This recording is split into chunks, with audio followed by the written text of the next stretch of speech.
bersyukur karena kemurahan Tuhan kita boleh merayakan kebangkitan Tuhan kita Yesus Kristus.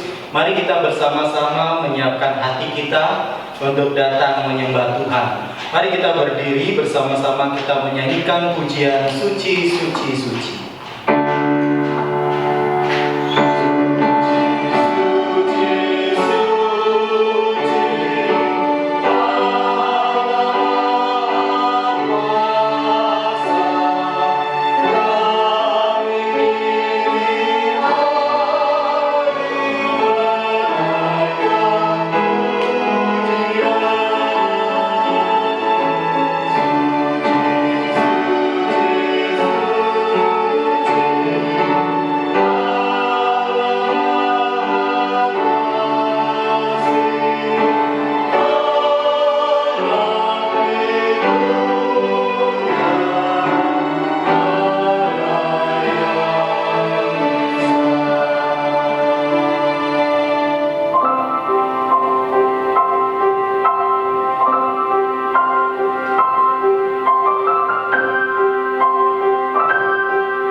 Mazmur nomor yang ke-93 ayat 1 dan 2. Mazmur nomor 93 ayat 1 dan 2, demikian bunyi firman Tuhan. Tuhan adalah Raja, Ia berpakaian kemegahan, Tuhan berpakaian berikat pinggang kekuatan. Sungguh telah tegak dunia tidak bergoyang, tahtamu tegak sejak dahulu kala, dari kekal Engkau ada. Mari bersama-sama kita bersyukur karena kita punya Tuhan Yesus yang sudah bangkit dari antara kematian. Mari kita bersama menyanyikan pujian bagi Tuhan dari KPPK nomor 130, Kristus Tuhan telah bangkit.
dalam surga. Kami sungguh bersyukur karena kemurahan Tuhan yang boleh memberikan kami kesempatan untuk kami boleh datang beribadah kepada Tuhan dan juga merayakan kebangkitan-Mu.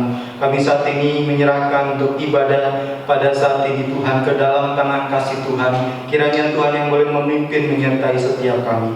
Dan kami juga mengakui segala dosa pelanggaran kami di hadapan Engkau. Kiranya Tuhan yang berbelas kasihan mengampuni setiap kami, menyucikan kami dari segala dosa dan pelanggaran kami. Dan kami berdoa kiranya Tuhan yang senang melalui puji-pujian yang kami naikkan pada saat ini, Tuhan yang disenangkan di dalamnya. Terima kasih Tuhan, kami menyerahkan untuk ibadah Paskah pada hari ini ke dalam tangan kuasa Tuhan saja. Hanya di dalam nama Tuhan Yesus Kristus kami berdoa. Amin.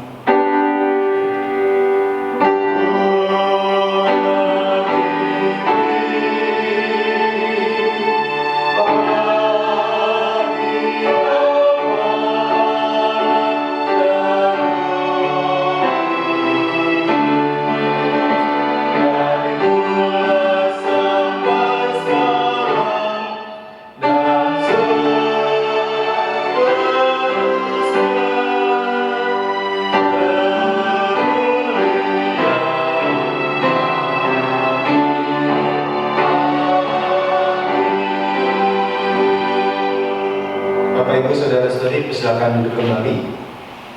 Mari kita akan membuka Alkitab kita dan membacanya dari Matius 28 ayat 1 sampai 10. Matius 28 ayat 1 sampai 10. Mari kita membaca bagian ini bersama-sama. Matius 28 ayat 1 sampai 10. Kalau sudah mendapatkannya, Bapak Ibu Saudara-saudari, kita akan membacanya bersama-sama ayat firman Tuhan.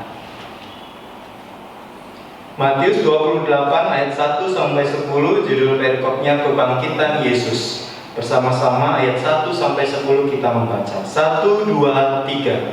Setelah hari Sabat lewat, menjelang menyingsingnya fajar pada hari pertama minggu itu, pergilah Maria Magdalena dan Maria yang lain menengok kubur itu. Maka terjadilah gempa bumi yang hebat, sebab seorang malaikat Tuhan turun dari langit dan datang ke batu itu dan menggulingkannya lalu duduk di atasnya. Wajahnya bagaikan kilat dan pakaiannya putih bagaikan salju. Dan penjaga-penjaga itu gentar ketakutan dan menjadi seperti orang-orang mati. Akan tetapi malaikat itu berkata kepada perempuan-perempuan itu, "Janganlah kamu takut, sebab aku tahu kamu mencari Yesus yang disalibkan itu. Ia tidak ada di sini, sebab ia telah bangkit, sama seperti yang telah dikatakannya. Mari, lihatlah tempat ia berbaring. Dan segeralah pergi dan katakanlah kepada murid-muridnya bahwa ia telah bangkit dari antara orang mati. Ia mendahului kamu ke Galilea. Di sana kamu akan melihat dia. Sesungguhnya aku telah mengatakannya kepadamu." Mereka segera pergi dari kubur itu dengan takut dan dengan sukacita yang besar dan berlari cepat-cepat untuk memberitahukannya kepada murid-murid Yesus. Tiba-tiba Yesus berjumpa dengan mereka dan berkata, "Salam bagimu." Mereka mendekatinya dan memeluk kakinya serta menyembahnya. Maka kata Yesus kepada mereka, "Jangan takut, pergi datang katakanlah kepada saudara-saudaraku supaya mereka pergi ke Galilea dan di sanalah mereka akan melihat aku." Demikian pembacaan firman Tuhan kita pada saat ini. Jemaat yang kasih dalam Tuhan, Tuhan kita sudah bangkit dari antara kematian.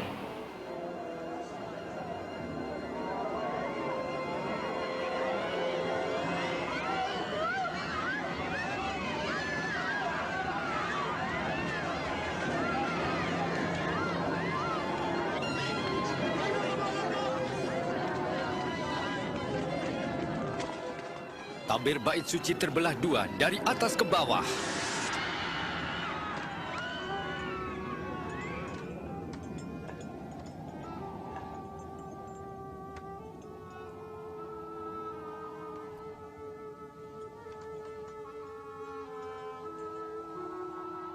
Bapa, ke dalam tangan-Mu kuserahkan nyawaku.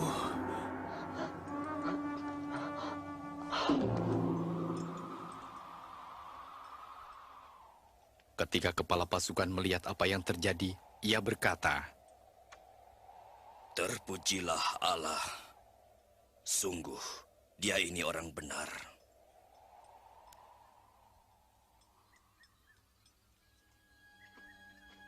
Yusuf Arimatea, seorang anggota Mahkamah Agama, tidak menyetujui tindakan ini.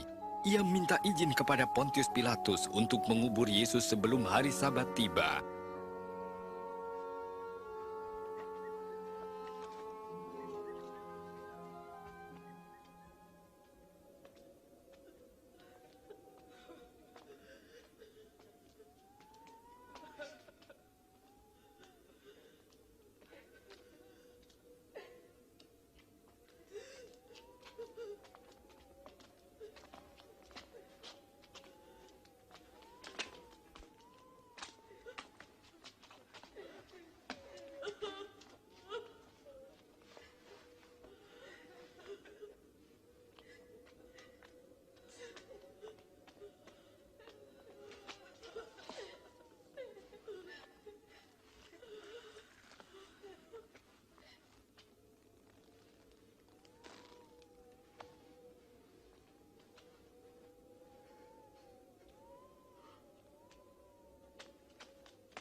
Maafkan kami. Kami mengantar mayat Tuhan kami. Tidak apa-apa.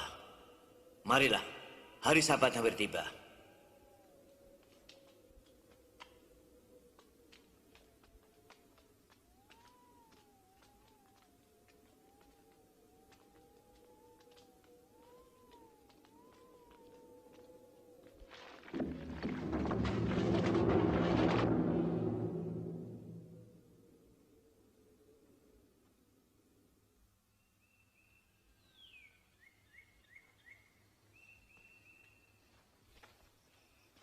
Pada hari Minggu pagi-pagi benar, perempuan-perempuan itu pergi ke kubur dengan membawa rempah-rempah. Mereka mendapati batu sudah terguling dari kubur itu, dan ketika masuk, mereka tidak menemukan mayat Tuhan Yesus.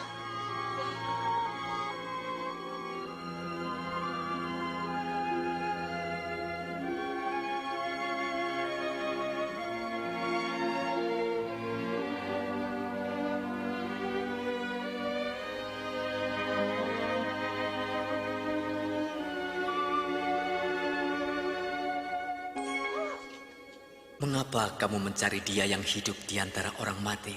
Ia tidak ada di sini. Ia telah bangkit. Seperti yang telah dikatakannya ketika di Galilea. Bahwa anak manusia harus diserahkan ke tangan orang-orang berdosa. Disalibkan dan akan bangkit pada hari yang ketiga. Mari kita siapkan hati kita untuk membaca dan merenungkan firman Tuhan. Mari kita menyanyikan satu pujian yang kusembah hanya Yesus. Kita mau sungguh-sungguh hidup kita hanya menyembah Yesus saja.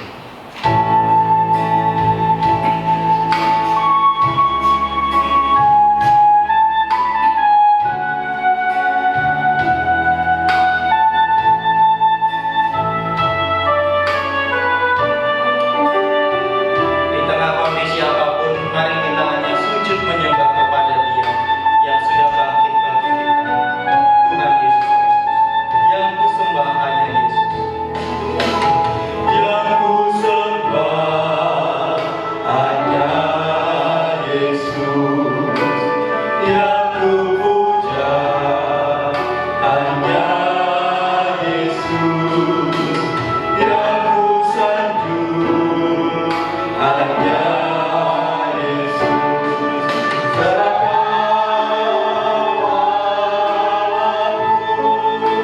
Yesus kau Allahku, Yesus kau Allahku, Yesus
Firman Tuhan yang akan disampaikan oleh Guru Injil Gibbing. Dipersilakan.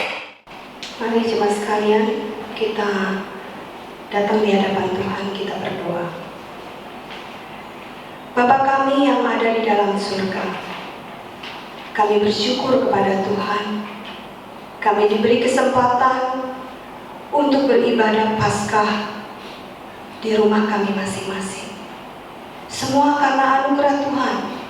Dan kami mau bersyukur Tuhan, karena pemberitaan firman Tuhan masih bisa kami dengar.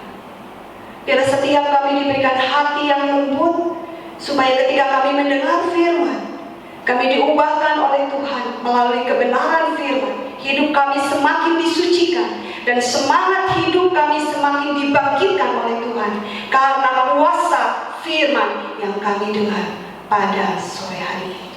Terima kasih ya Tuhan. Kami serahkan semua ini ke dalam tangan Tuhan. Hanya di dalam nama Tuhan Yesus Kristus kami berdoa. Amin. Selamat sore jemaat yang terkasih di dalam Tuhan. Selamat Paskah. Kita bersyukur pada hari ini dalam situasi apapun kita boleh beribadah bersama-sama di rumah kita masing-masing, dan kita boleh merenungkan kebenaran firman Tuhan di dalam Paskah tahun 2020 ini. Saudara, tema kita yang akan kita renungkan adalah Tuhan yang berdaulat. Mari kita membuka firman Tuhan dari Yohanes 18 ayat 1 sampai 11. Kita akan membaca bersama-sama bagian ini. Yohanes 18 ayat 1 sampai 11. Kita akan membaca bersama-sama.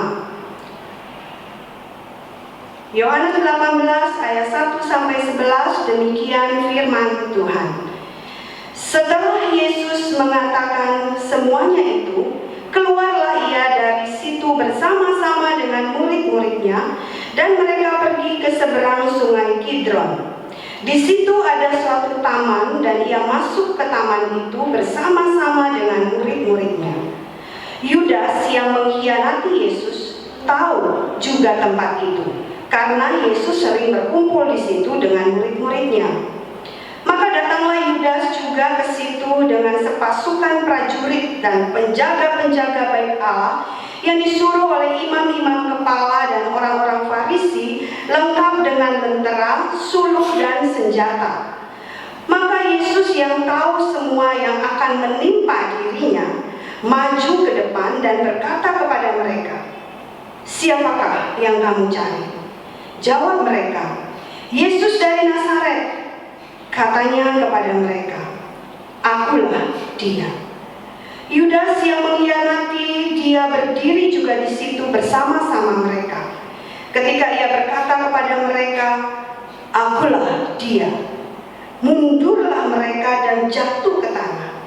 Maka ia bertanya pula, "Siapakah yang kamu cari?"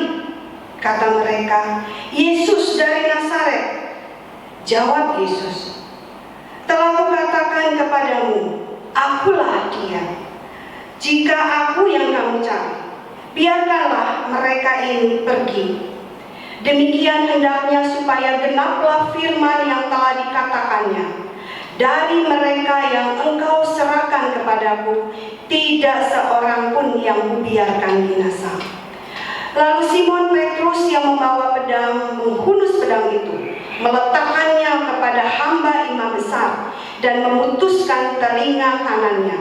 Nama hamba itu Malkus. Kata Yesus kepada Petrus, "Sarungkan pedangmu itu.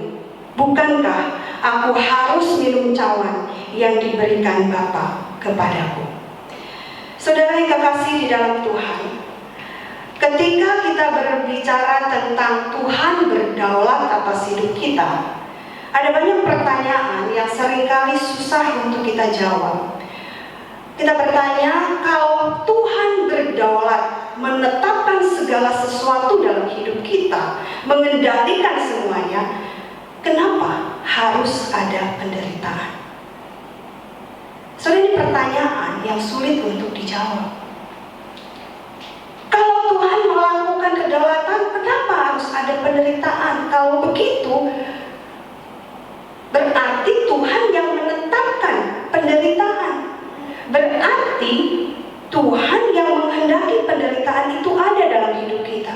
Saudara, pertanyaan ini akan menggiring saudara dan saya akhirnya melihat bahwa Tuhan itu jahat, karena Tuhan menetapkan segala sesuatu tidak baik dalam hidup kita. Padahal bukan seperti itu yang seharusnya. Saudara yang kasih dalam Tuhan, ada seorang istri di tengah-tengah kondisi terinfeksi COVID-19. Ada seorang istri yang berteriak kepada Tuhan, "Tuhan, di mana Engkau, Tuhan? Aku tidak melihat Tuhan ada. Kalau Tuhan memang ada dan Tuhan berdaulat atas hidup kami, harusnya suamiku gak meninggal. Harusnya suamiku masih hidup. Kenapa harus terjadi COVID-19 dan itu mematikan suamiku?" Saudara, ini pertanyaan bukan hanya satu orang. Saya percaya ada banyak orang juga yang mempertanyakan hal yang sama. Ketika kita mendengar firman berkata bahwa Tuhan akan menghabiskan penyakit sampar, menghalau penyakit sampar, tapi kenyataannya kenapa keluargaku mengalami itu, Tuhan? Kenapa aku tidak dilindungi oleh Tuhan? Padahal aku sudah berdoa sama Tuhan, aku mohon Tuhan lindungi dan jaga aku dan keluargaku, tapi ternyata COVID-19 merenggut suamiku, bahkan aku sendiri pun terkena COVID-19. Saudara, ini hal yang tidak pernah bisa kita jawab, bukan? Tapi hari ini mari kita melihat bersama-sama dari sisi kebenaran Alkitab, saudara, bahwa ternyata kedaulatan Tuhan itu artinya bukan meniadakan penderitaan. Allah berdaulat bukan berarti semua yang ditetapkan Tuhan seolah-olah semua itu hal yang menyenangkan kita saja. Tapi ternyata ada sisi kebenaran firman yang akan kita renungkan di hari Paskah ini, bahwa berbicara kedaulatan Allah itu juga berarti kita siap menghadapi yang namanya penderitaan. Kita melihat di sini, saudara, bagaimana Tuhan Yesus sendiri, kita akan lihat bagaimana Tuhan Yesus sendiri menuju penderitaan. Maka kalau kita mendengar ajaran yang mengatakan kalau ikut Tuhan tidak ada penderitaan lagi karena Kristus sudah menanggung penderitaan, bagi saya ini tidak benar, tidak sesuai dengan kebenaran. Justru kita boleh melihat teladan Kristus. Kristus yang adalah Tuhan tapi demi saudara dan saya, Dia pergi menuju penderitaan. Kita akan lihat dalam ayat 1 dan 3. 1-3 kita menemukan di situ, setelah Yesus mengatakan semuanya itu, keluarlah ia dari situ bersama-sama dengan murid-muridnya, lalu pergi ke seberang sungai Kidron. Saudara, sungai Kidron menjadi tempat yang sangat punya pengaruh yang mendalam terhadap bangsa Israel, terhadap umat Tuhan. Dalam perjanjian lama, saudara, Sungai Kidron ini adalah sungai di mana pada hari Paskah, saudara, ketika umat Tuhan membawa domba-domba dipersembahkan kepada Tuhan di bait suci, domba-domba ini disembelih, saudara. Lalu setelah disembelih di bait suci, lalu darahnya itu dicurahkan. Lalu ada satu aliran sungai yang menjadi tempat di mana menampung semua darah-darah daripada domba yang disembelih ini. Saudara, domba yang disembelih bukan 1-2, dari ribuan orang yang datang membawa domba, semua disembelih di bait suci, lalu darahnya dikucurkan di dalam satu aliran sungai. Lalu sungai ini, saudara, mengalir membawa darah anak domba ini, darah domba-domba yang dipersembahkan ini, menuju ke sebuah sungai yang namanya Sungai Kidron. Maka saudara, kalau kita Tuhan Yesus setelah berkhotbah, dia setelah mengajarkan kebenaran firman Tuhan, dia pergi ke Sungai Kidron. Ini sebenarnya menggambarkan bahwa Tuhan Yesus pergi ke sana mau menunjukkan dia sedang menuju kepada tempat penderitaan yang harus dia terima. Sungai Kidron menjadi tempat di mana darah domba yang dipersembahkan disembelih itu boleh mengalir bagi umat Tuhan. Saudara yang kekasih dalam Tuhan, maka jelas sekali bahwa Tuhan Yesus sendiri tidak menghindari penderitaan. Dia bukan cuma sekedar berkhotbah, tapi dia keluar dari khotbah, dia pergi untuk mempersembahkan dirinya, saudara, pergi semakin dekat dengan penderitaan. Dan saudara kekasih di dalam Tuhan, penderitaan seperti apa yang akan kita lihat dalam konteks ini, saudara? Kita melihat ada beberapa hal yang menarik di sini. Kita menemukan, saudara, adanya seorang yang bernama Yudas. Yudas ini siapa? Yudas adalah Yudas Iskariot, salah satu dari 12 murid Tuhan Yesus. Dan saudara, kita melihat di sini adanya pengkhianatan dari salah satu murid Tuhan Yesus ini. Yudas tidak berada di luar lingkaran dalam, tapi Yudas Iskariot ada di dalam lingkaran dalam Tuhan Yesus. Kalau kita disakiti oleh orang luar, bagi saya itu sesuatu yang lebih mudah, walaupun itu pun sulit, tapi lebih mudah, saudara. Tapi lebih sulit, saudara, jika yang menyakiti kita itu adalah orang dalam kita. Yudas Iskariot, dia adalah orang dalam, saudara, yang sangat dekat dengan Tuhan. Bahkan ditafsirkan dia seorang yang juga termasuk akrab dengan Tuhan Yesus. Tapi justru orang yang akrab dengan Tuhan, bahkan dia dipilih sama Tuhan sendiri, dia mengkhianati Tuhan Yesus. Saudara, ini penderitaan yang tidak mudah, saudara, dan itu diterima oleh Tuhan. Tuhan masuk menuju hal itu. Lalu kita melihat, saudara, dia melakukan apa? Mencium Tuhan Yesus. Pengkhianatan yang dibungkus dengan ciuman itu lebih menyakitkan, dengan jelas-jelas mau membunuh, saudara. Kalau ada orang datang kepada kita, ya orang sudah, aku pengen bunuh kamu. Saya pikir kita itu lebih baik daripada orang yang datang ke kita baik-baik, manis-manis, peluk-peluk kita, tetapi di dalam hatinya dia sedang membunuh kita. Saudara, itu lebih menyakitkan, bukan? Dan itu yang dilakukan Yudas kepada Tuhan Yesus, saudara.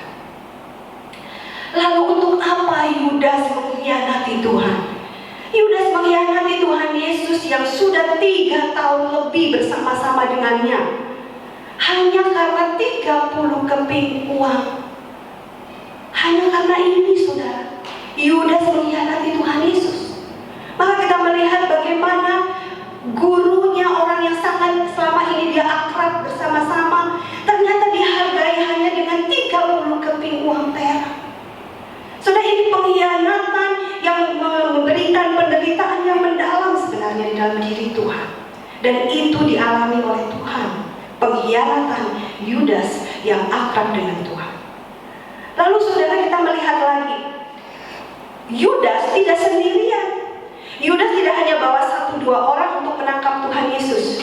Bayangkan, yang ditangkap Tuhan Yesus itu 1. Tapi yang dibawa Yudas itu, saudara bisa lihat di dalam ayatnya yang ketiga. Dikatakan, maka datanglah Yudas juga ke situ dengan sepasukan prajurit dan penjaga-penjaga bait Allah yang disuruh oleh imam-imam kepala dan orang-orang Farisi, lengkap, saudara. Lengkap dengan apa? Dengan lentera, dengan sulung dan senjata. Saudara, bayangkan ini, saudara. Berapa banyak orang terlibat? Banyak sekali. Orang banyak. Lalu dikatakan yang paling di sini ada prajurit-prajurit lengkap bawa senjata, saudara. Hanya untuk menangkap Tuhan Yesus 1 orang. Berarti ini persiapan yang gak main-main. Bahkan imam-imam kepala sudah merencanakan ini.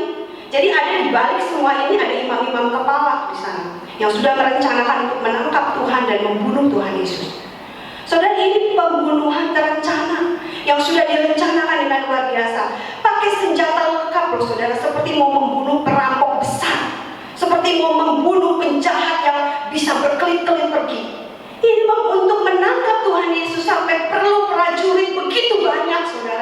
dan punya senjata lengkap. Lalu menarik ada lentera, ada suluh. Saudara, di dalam orang Israel pada waktu itu menjelang Paskah itu adalah masa-masa yang tidak terlalu gelap. Ya, saya pernah ke Israel itu memang malamnya itu tuh agak lambat. Jadi seringkali sudah di sini jam 7 gelap, di sana tuh jam 7 masih siang. Maka saudara, kalau kita boleh melihat bagian ini, saudara, harusnya tidak perlu pakai suluh, nggak perlu pakai lampu, saudara. Itu Tuhan Yesus pasti kelihatan. Tapi kita melihat mereka membawa suluh seolah-olah Tuhan itu nggak bisa menghilang, gitu, bisa tidak kelihatan. Sehingga kita melihat di sini perlengkapan daripada orang-orang yang mau menangkap Tuhan. Saudara, di dalam penderitaan kita melihat ada unsur-unsur si jahat yang berusaha keras, berjuang keras untuk menangkap saudara dan saya. Seperti apa yang dilakukan menangkap Tuhan Yesus. Artinya saudara, bahwa di dalam kehidupan kita, saudara, hati-hati. Ternyata musuh kita jauh lebih persiapan dari orang Kristen sendiri. Kenapa dalam hidup kita kalah? Ketika ada penderitaan kita kalah, ketika ada kesusahan kita kalah, karena kita tidak lebih siap daripada musuh kita. Musuh kita jauh lebih persiapan daripada kita, saudara. Untuk menangkap Tuhan Yesus tidak main-main, mereka persiapan dengan sebaik-baiknya. Tapi setiap kita, saudara, mari kita lihat diri kita. Kita seringkali tidak mempersiapkan diri dengan benar untuk mengikut Tuhan. Kita tidak siap, sehingga ketika ada kesusahan sedikit, ada penderitaan, wabah sedikit, kita goyah, kita goncang, dan akhirnya kita pergi meninggalkan Tuhan. Kenapa? Kita tidak siap, karena setan jauh lebih siap dari kita. Saudara kasih dalam Tuhan, mari kita melihat diri kita. Yudas membawa semua itu. Lalu saudara menemukan Tuhan di mana? Di taman yang biasa Tuhan Yesus pergi. Taman yang kita tahu dalam Injil yang lain, kita menemukan Yesus ada di Taman Getsemani. Hanya Yohanes yang tidak menulis taman ini, karena sudah lengkap di dalam Matius, Markus, Lukas menulis bagaimana Tuhan Yesus bergumul di Taman Getsemani, saudara. Di Taman Getsemani tempat berdoa. Justru di situ tempat Tuhan Yesus menghadapi penderitaan. Kalau kita ingat Taman Eden, taman yang indah, di mana Tuhan mencipta manusia. Lalu di taman itu Adam gagal, maka seluruh manusia menjadi gagal dan berdosa. Tapi di Taman Getsemani, Eden, Getsemani, justru di taman inilah Tuhan mati, rela, siap untuk mati, menggantikan saudara dan saya. Memang Tuhan Yesus tidak disalib di Taman Getsemani, tetapi di Taman Getsemani itulah awal di mana Tuhan Yesus mau mengatakan, Tuhan, kalau boleh, cawan ini lalu daripada, tetapi biarlah kehendak Tuhan yang jadi, bukan kehendakku. Di Taman Getsemani, Tuhan Yesus menyerahkan dirinya untuk menderita bagi saudara dan saya.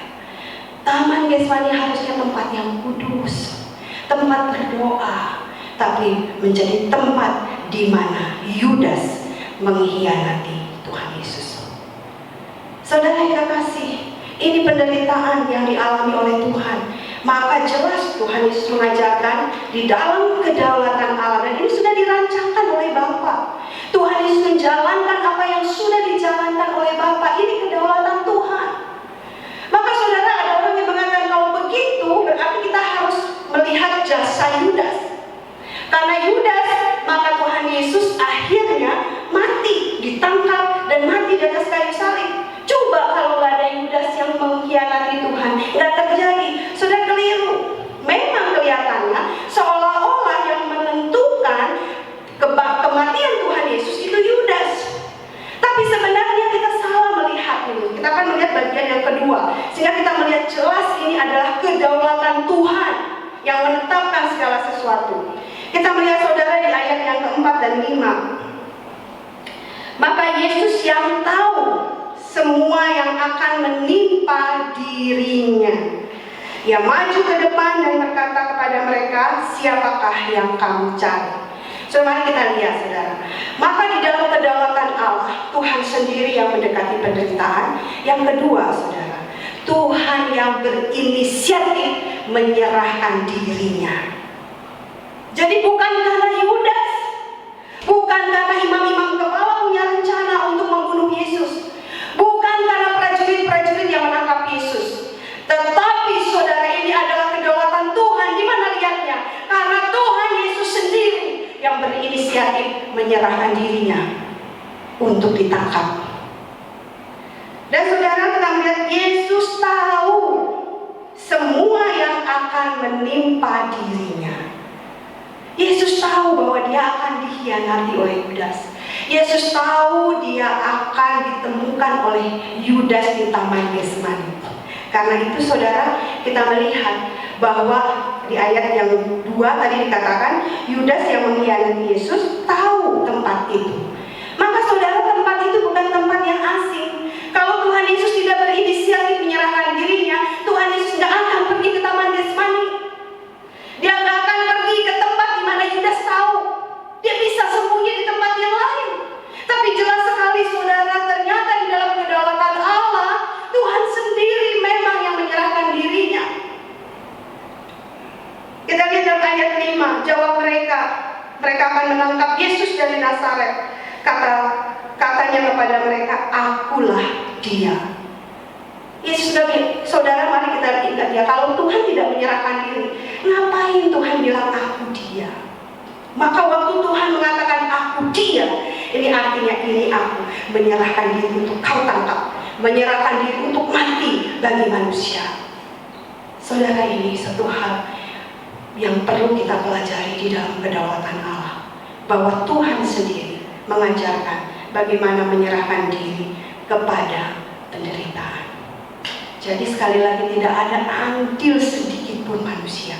Sekalipun memang kelihatannya ada andil Yudas, ada andil imam-imam kepala, tapi sebenarnya kalau Tuhan tidak serahkan dirinya, maka tidak ada yang berani menyentuh dirinya. Tapi saudara, waktu Tuhan bilang akulah dia, itu para prajurit langsung rebah, saudara, langsung mundur, lalu pada berjatuhan. Saudara, ini jangan disamakan dengan ajaran-ajaran yang sekarang mengatakan bahwa rebah ke tanah. Ini beda konteks, karena konteks di sini justru jelas sekali bahwa mereka ini rebah. Mereka ini siapa yang rebah ini? Yang rebah ini bukan orang percaya, yang rebah ini para prajurit, orang-orang yang tidak mengenal Tuhan, dan mereka tidak bisa menyentuh Tuhan. Bayangkan, sudah dekat loh, Tuhan di sini, bahkan Tuhan bilang aku dia, gampang sekali untuk tangkap, dan mereka punya senjata lengkap. Tapi apa yang Alkitab tulis di sini? Mereka justru mundur ke belakang semua dan jatuh ke tanah. Saudara, ini mau menunjukkan, saudara, tidak ada seorang pun yang bisa menyentuh Tuhan Yesus kalau bukan Tuhan sendiri yang menyerahkan dirinya untuk disentuh. Maka yang menangkap Tuhan bukan karena Yudas sekali lagi dan para prajurit, tapi karena Tuhan Yesus sendiri menyerahkan dirinya untuk ditangkap. Saudara, lalu kita melihat situasi yang terjadi saat ini, saudara.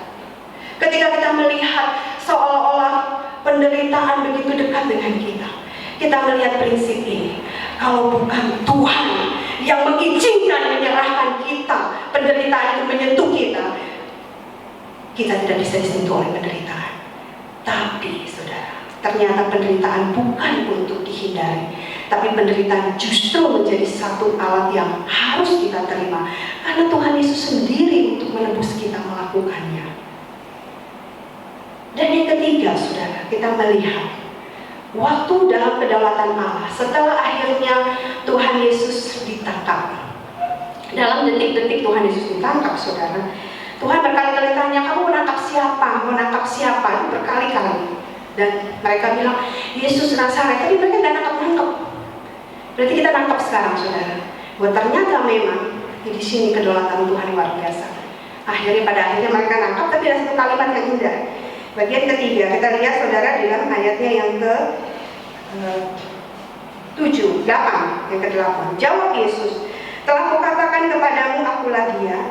Jika aku yang kamu cari, biarkanlah mereka ini pergi. Siapa mereka? Murid-murid. Saudara, di dalam kedaulatannya, Tuhan yang menetapkan penderitaan itu ada atau tidak ada.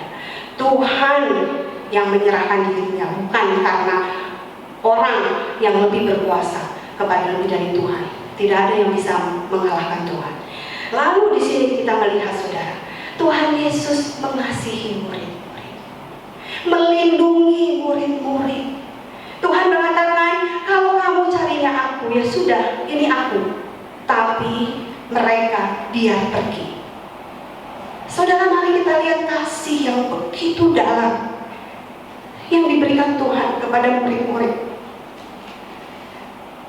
Tuhan menyerahkan dirinya.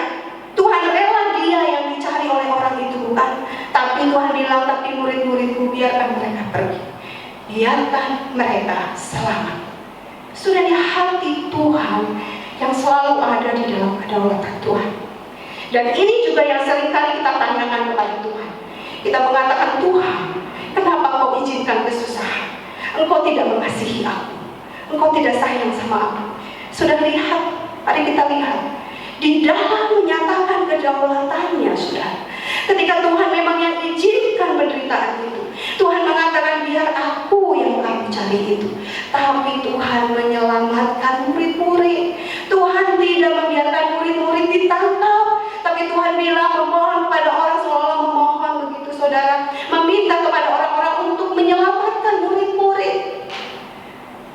Saudara, ini jelas sekali memang keselamatan secara fisik, perlindungan secara fisik. Kenapa, saudara? Tuhan memang memberikan perlindungan secara fisik. Tetapi saudara, yang kita mau lihat alasan Tuhan adalah Tuhan belum mati di atas kayu salib, saudara. Belum selesai tugas Tuhan, baru ditangkap. Ada proses Tuhan akan mati di atas kayu salib. Lalu masih ada proses Tuhan nanti dikuburkan, Tuhan Yesus bangkit. Masih ada proses penampakan diri Tuhan sampai Tuhan naik ke surga. Dan setelah Tuhan naik ke surga, ada proses Roh Kudus turun. Ini proses yang tidak pendek, saudara, panjang, dari penangkapan sampai Roh Kudus turun. Nah, murid-murid ini, saudara, belum siap untuk itu. Murid gak siap, saudara, untuk menghadapi penderitaan Kristus. Maka ketika Petrus pernah bilang, aku bisa meminum cawan itu, Tuhan bilang, kamu gak bisa minum cawan. Karena Yesus belum mati di atas kayu salib. Yang minum cawan itu Tuhan Yesus. Baru setelah itu murid-murid diproses sama Tuhan untuk dipersiapkan sampai Roh Kudus turun. Baru murid-murid diperlengkapi. Kita lihat khotbah Petrus yang pertama dan mempertobatkan 3.000 orang. Itu terjadi setelah hari Pentakosta. Sebelumnya mereka di mana? Mereka dalam proses pembentukan perlindungan Tuhan. Tuhan memang melindungi murid-murid ini, saudara, karena Tuhan tahu murid-murid belum siap menghadapi penderitaan. Maka saudara terkasih di dalam Tuhan, perlindungan seringkali kita memang hanya melihat dari perlindungan fisik saja. Maka ketika kita tidak dilindungi secara fisik, kita berkata, Tuhan tidak sayang sama aku. Padahal nanti kita akan lihat, perlindungan Tuhan betul ada secara fisik. Untuk siapa? Untuk orang-orang yang belum siap menghadapi kesusahan.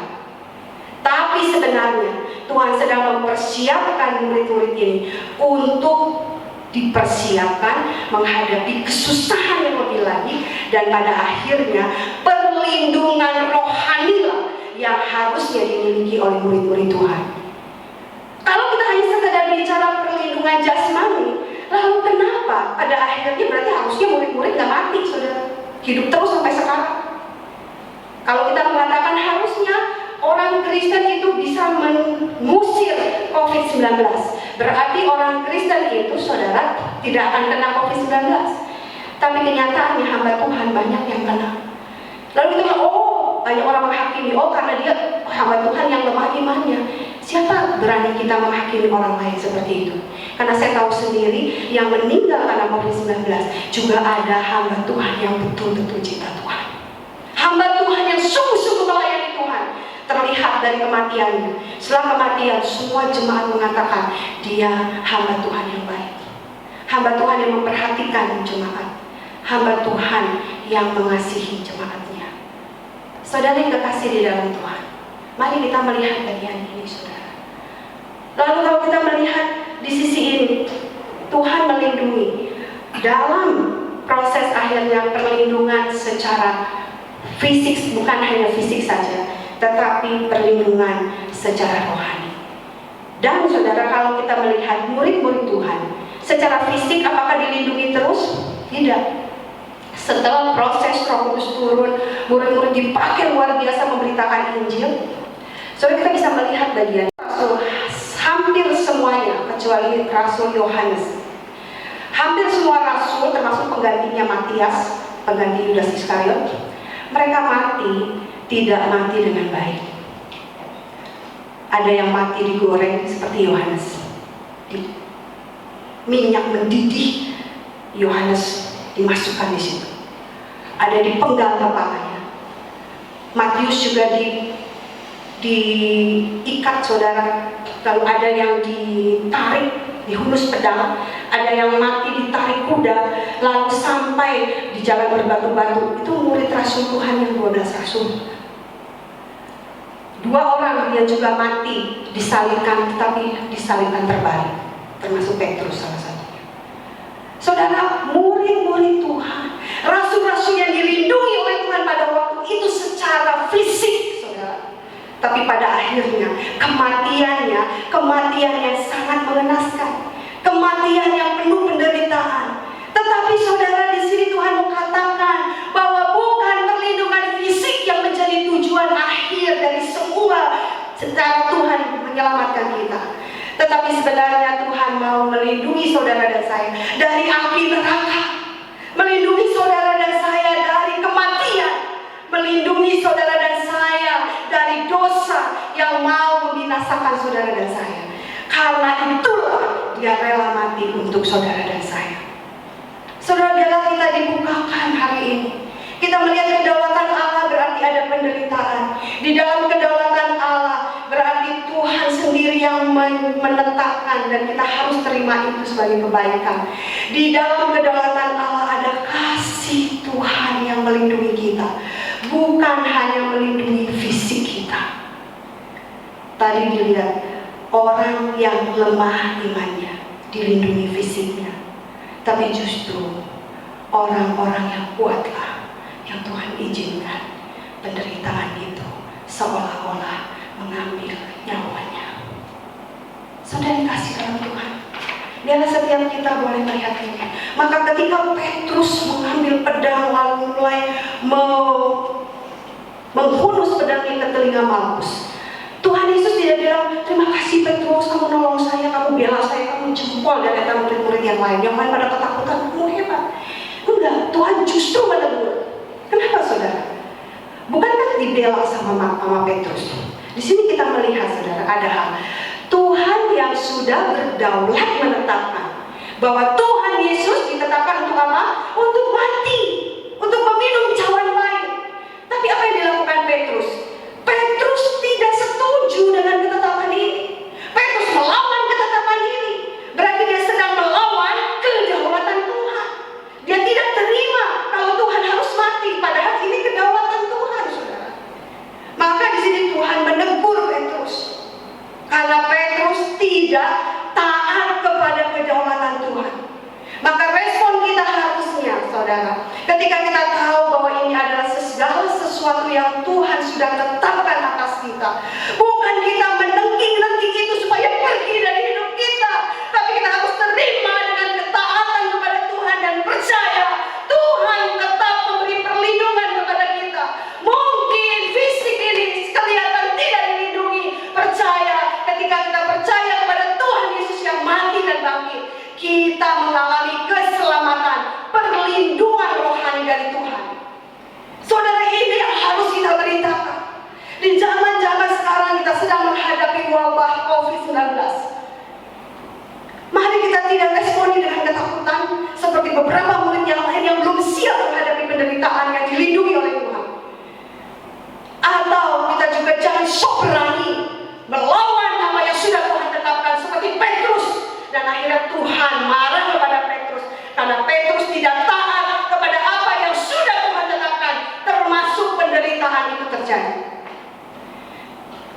dikasih oleh Tuhan, harusnya bagaimana kita bersikap.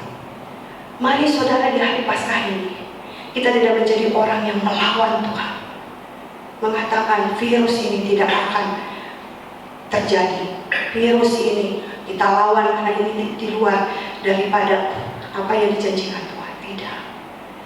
Kalau virus COVID-19 bisa ada di Indonesia, kita ingat beberapa bulan lalu kita semua mengatakan dengan sedikit sombong, tidak terlihat sombong tersembunyi kalau menurut saya, termasuk saya sendiri, dengan bangganya mengatakan Indonesia tidak akan kena virus corona. Virus corona takut semua orang Indonesia, kalau orang Indonesia udah jorok dan sebagainya. Kita mengatakan begitu, bukan? Kita bilang tidak akan kena. Tapi nyatanya beberapa waktu setelah itu Indonesia mulai kena. Amerika mengatakan dia juga menjadi orang yang tidak akan kena virus yang disebabkan oleh China. Tapi kita lihat hari ini 8.000 orang lebih terkena di Amerika. Siapa kita, saudara, yang bisa mengatakan kita kebal dari semua ini? Kita bisa kalau Tuhan yang izinkan. Jadi kalau sampai Indonesia bisa terkena virus COVID-19 ini, saudara, ini apa yang sudah ditentukan oleh Tuhan. Karena kalau Tuhan tidak tetapkan, sudah terlalu mudah mengusir COVID-19, terlalu mudah bagi Tuhan. Dia Tuhan yang bangkit, mudah membangkitkan Lazarus, membangkitkan banyak orang mati. Tuhan sangat-sangat mudah mengusir dalam sekejap seluruh COVID-19 di tempat ini. Tetapi saudara, jikalau tidak, berarti ada sesuatu yang Tuhan mau kerjakan bagi Indonesia, bagi saudara dan saya. Ada sesuatu yang jauh lebih penting, perlindungan rohani. Ada tujuan Tuhan menyelamatkan Indonesia. Maka orang Kristen kita tidak boleh mundur, kita harus maju. Jadi orang Kristen tidak boleh takut, karena ketika kita takut, kita tidak bisa mengabaikan izin Tuhan. Kita berani tetapi bukan melawan. Berani mengabarkan Injil, berani punya semangat memberitakan Paskah ini kepada banyak orang, tapi bukan melawan kehendak Tuhan, bukan melawan apa yang sudah Tuhan tetapkan. Bila saudara dan saya, kita dibakar api untuk setia kepada Tuhan, tidak takut, tetapi juga tidak menjadi seperti Petrus yang terlalu berani dan akhirnya bersalah karena tidak menerima apa yang sudah Tuhan tetapkan buat kita. Biarlah Dia yang berdaulat atas hidup kita. Kita rindu, saudara, setiap waktu dalam hidup kita ada kebenaran Tuhan yang ada dalam hidup kita, dan Tuhan berdaulat atas hidup kita. Kita percaya apapun kedaulatan Tuhan, apapun yang Tuhan tetapkan atas kita, semua yang terbaik untuk kita. Mari kita lihat Dia saja. Lihat Tuhan, hatinya yang mencintai saudara dan saya, hatinya yang rela mati untuk saudara dan saya. Dan Dia Tuhan yang mau melindungi saudara dan saya. Mungkin saudara berkata, kenapa kalau melindungi, kenapa saya harus mengalami semua ini? Perlindungan Tuhan sempurna. Dia tidak hanya melindungi tubuhmu, tapi Dia melindungi roh dan jiwamu.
kalian meresponi firman Tuhan.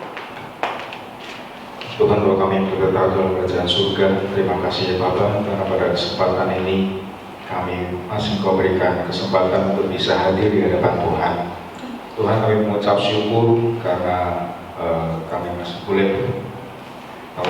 beribadah, kami masih boleh mendengar firman Tuhan, kami masih boleh memuji Tuhan, memuliakan Tuhan dan mendengar firman-Mu. Bapa, syukur kami naikkan kepada Tuhan untuk segala yang telah Tuhan berikan kepada kami, untuk segala yang telah Tuhan limpahkan kepada kami. Tuhan, kami menyerahkan hidup kami sepenuhnya ke dalam tangan Tuhan. Kami percaya sepenuh hidup, kami percaya dengan sepenuh hati kami Bapa, Engkau adalah Allah yang berdaulat, Engkau adalah Allah yang hidup, Engkau Allah yang memiliki kehendak atas segala kehidupan kami. Engkau Allah yang mampu memberikan kehidupan kepada kami. Engkau pula Allah yang mampu memberikan apa yang Tuhan kehendaki untuk kami kerjakan, untuk kami jalankan di dunia ini. Tuhan, kami mengucap syukur dengan segala pengorbanan yang telah Tuhan berikan kepada kami. Kematian Tuhan di atas kayu salib dan kebangkitan Tuhan yang menyatakan bahwa Engkau adalah Allah yang berdaulat untuk seluruh alam semesta ini.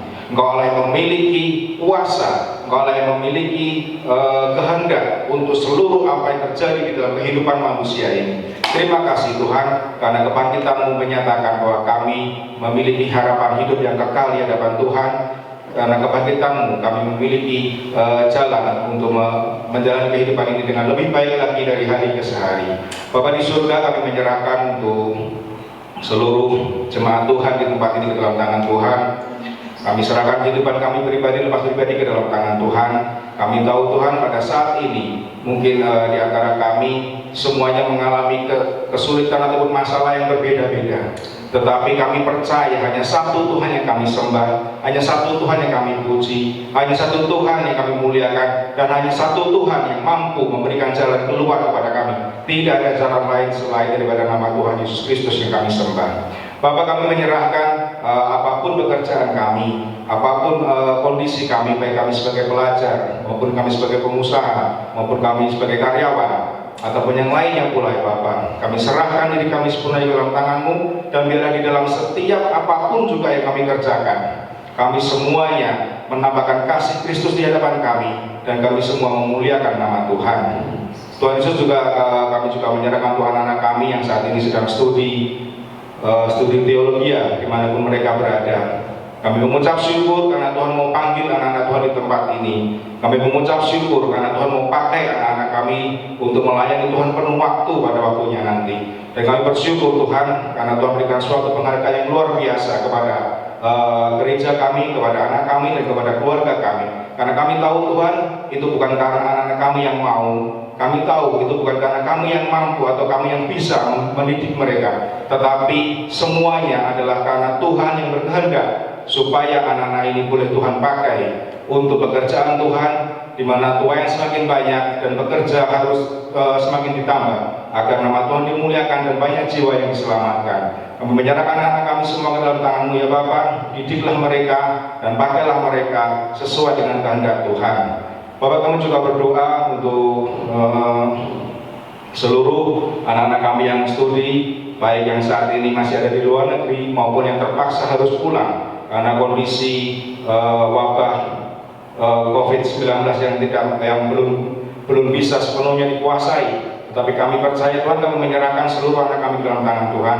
Peliharalah mereka dimanapun mereka berada, dan berikanlah mereka hikmat-Nya Tuhan, walaupun mereka harus menempuh kuliah secara online, tetapi kami percaya apapun juga yang terjadi semua karena kehendak Tuhan, dan Tuhan memiliki maksud tersendiri untuk anak-anak kami ini. Terima kasih Bapak, kami menyerahkan untuk bangsa dan negara kami dalam tangan Tuhan. Kami serahkan untuk seluruh gejolak politik yang terjadi pada saat ini ya Bapak. Kami serahkan untuk seluruh pertentangan yang saat ini terjadi, yang begitu besar, yang disadari ataupun tidak disadari, itu seluruh anak bangsa ini Tuhan. Kami mengerti Tuhan kondisi di mana kami semua harus bersiaga, tetapi kami mengerti Tuhan semuanya, apapun juga yang terjadi pada saat ini, Tuhan memiliki maksud tersendiri baik untuk anak-anak Tuhan yang berkarya di pemerintahan maupun untuk anak-anak Tuhan yang berlutut di rumah, di gereja atau dimanapun mereka berada, untuk datang kepada Tuhan lebih dekat lagi dan lebih mengerti kehendak Tuhan di dalam kehidupan kami di negara dan bangsa ini. Bapak, kami serahkan untuk pemerintahannya, kami serahkan untuk Presiden beserta segala menteri sampai dengan jajaran yang paling bawah. Tuhan, biarlah mereka semua boleh bekerja sama dengan baik, mereka semua boleh mengerti akan apa yang mereka kerjakan, sehingga masyarakat, sehingga rakyat di bawah semuanya tidak bergejolak, tetapi rakyat bisa mengerti akan kondisi masing-masing, memakluminya, dan bersama-sama bergandengan tangan untuk mengikuti apa yang telah pemerintah himbaukan, sehingga banyak jiwa yang diselamatkan di tempat ini, terhindar dari kematian yang sia-sia. Terima kasih Bapak, kami percaya wabah ini akan segera berlalu, kami percaya wabah ini akan segera selesai, dan kami percaya nama Tuhan akan ditinggikan di Indonesia ini, nama Tuhan akan dimuliakan karena anak-anak Tuhan yang telah berkarya nyata baik di kedokteran maupun di pemerintahan. Terima kasih Bapak, ampuni segala dosa dan kesalahan kami, demi nama Tuhan Yesus kami berdoa dan mengucap syukur. Amin. Amin. Silakan kepada contoh ini. Kita bersyukur untuk kebenaran firman yang sudah diberitakan. Kita juga bersyukur kalau di dalam kehidupan kita boleh diingatkan kita punya Tuhan yang berdaulat. Untuk itu jemaat, mari kita hidup penuh harap kepada Dia. Mari kita tidak takut menghadapi kehidupan kita apapun kondisinya. Kita mau bersyukur kepada Tuhan dengan satu pujian, karena Dia hidup. KPPK nomor 133, karena Dia hidup.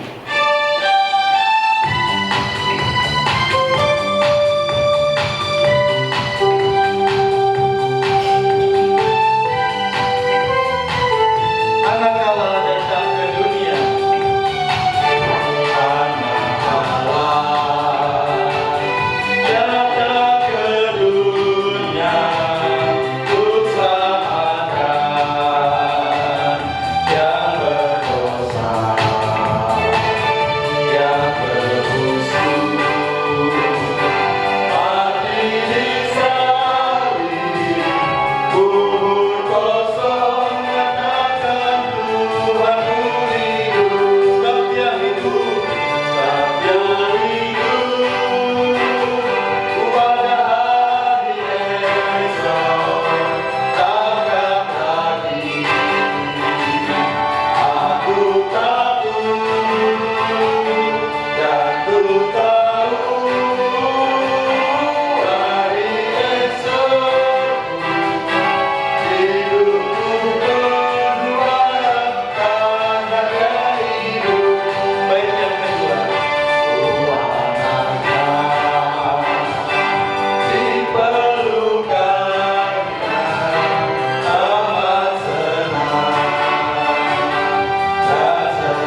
menaikkan doksologi, kemuliaan hanya bagi Allah Tritunggal yang sudah memimpin setiap kita. Doksologi.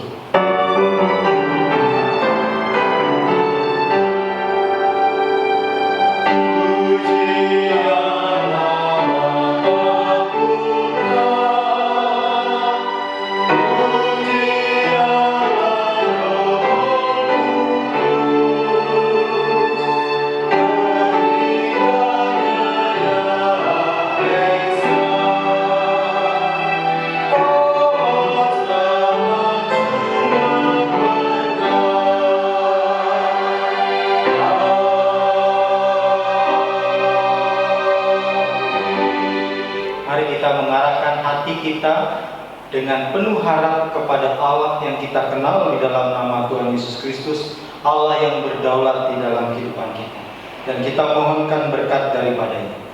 Tuhan memberkati kita dan melindungi kita. Tuhan menyinari kita dengan wajah-Nya dan memberi kita kasih karunia.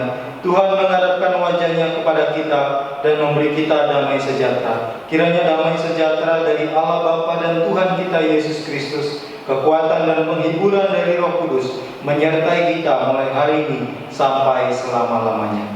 Amin.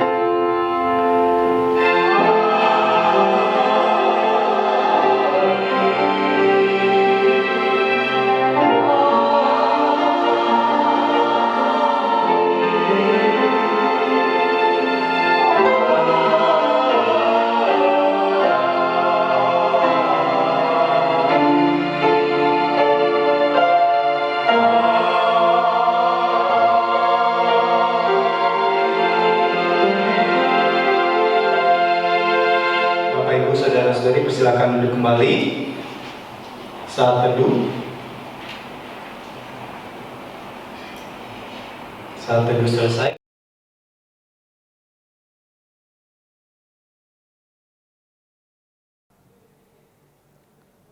Jemaat Gereja Pemberita Injil dimanapun berada, selamat hari Minggu dan selamat Paskah. Dalam kesempatan yang sangat baik ini, Sinode ingin menyampaikan pesan-pesan yang perlu diperhatikan dan ditindaklanjuti. Yang pertama, dunia sekarang sedang bergolak menghadapi virus corona. Namun kita masih bisa mengucap syukur karena memiliki Tuhan, batu karang yang teguh. Di dalam Dia kita bisa berlindung, di dalam Dia kita berharap. Oleh karena Dialah Gereja Pemberita Injil dimanapun berada bisa menjadi satu untuk menjadi berkat di tengah-tengah wabah ini. Yang kedua, marilah Gereja Pemberita Injil di seluruh Indonesia kita mendukung pemerintah dalam hal mencegah penularan virus corona. Dengan membatasi diri, tidak berhimpun, tidak berkumpul bersama-sama, termasuk ibadah tatap muka. Yang ketiga, berkenaan dengan program-program sinode, yaitu mission trip, untuk sementara akan ditunda dan nanti akan diumumkan kembali setelah situasi dan kondisi kondusif kembali.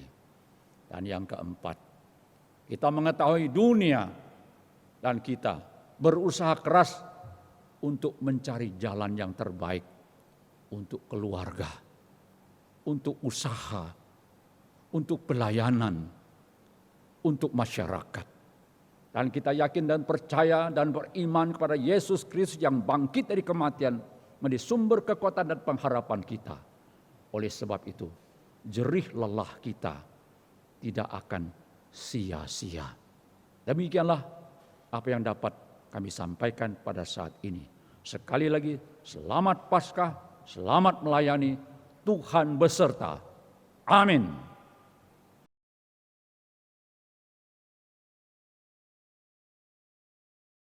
Beberapa warta jemaat akan disampaikan kepada kita sekalian. Yang pertama, mari kita tetap tekun untuk beribadah dari rumah melalui mesbah keluarga, ya, sambil kita menantikan anjuran pemerintah selanjutnya. Tapi sementara kita berada di rumah, mari kita tetap dekat dengan Tuhan melalui mesbah keluarga. Gereja juga sudah menyediakan dalam bentuk cetak untuk kita bisa pakai sebagai bahan untuk kita mesbah keluarga ataupun melalui kiriman lewat WA. Jadi Bapak Ibu bisa mengikuti mesbah keluarga, pilihannya baik pagi maupun juga bisa di sore hari, pagi hari jam 6 sampai jam 7, ataupun di sore hari Bapak Ibu bisa menyediakan waktu di jam 6 sore sampai jam 7 malam, supaya kita bersama dengan keluarga kita boleh semakin kuat di tengah kondisi apapun di dalam kehidupan kita. Dan yang berikutnya, Bapak Ibu Saudara yang kasih dalam Tuhan, tetap diingatkan juga bagi Bapak Ibu Saudara-saudari yang ingin menyatakan iman percaya dan rasa syukur atas keselamatan dan pemeliharaan Tuhan sampai hari ini, dengan memberikan persembahan atau perpuluhan dapat dilakukan dengan dua cara.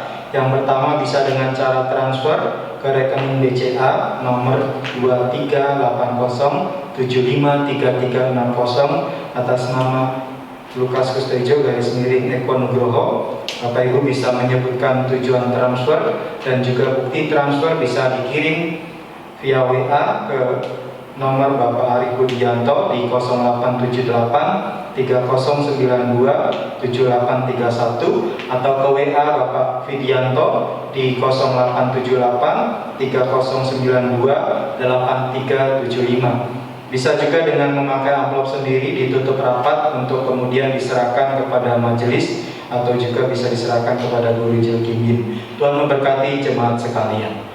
Demikian waktu jemaat kita pada saat ini. Kemungkinan besar minggu depan kita masih dengan ibadah online. Untuk itu mari Bapak Ibu juga bisa memperhatikan waktu-waktunya. Demikian warta jemaat kita. Mari kita akan mengakhiri dengan satu pujian, selesailah kebaktian.